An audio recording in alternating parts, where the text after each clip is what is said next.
labai taip elegantiškai dabar galva bandė pakreipti kamuolį į vartus Marekas Sušį. Bet pasikartosiu, ojojojoj, koks blogas. Čia dar kartelį, ką tik gyriau Čiupičių, o čia jau nelabai yra už ką girti.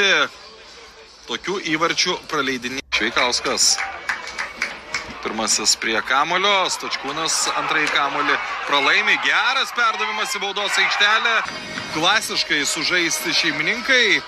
Čia labai geras perdavimas. Pirmojo įvarčio autorius, 10 numeris Tomašas Ladra, dar į savo statistiką prideda ir rezultatyvų perdavimą.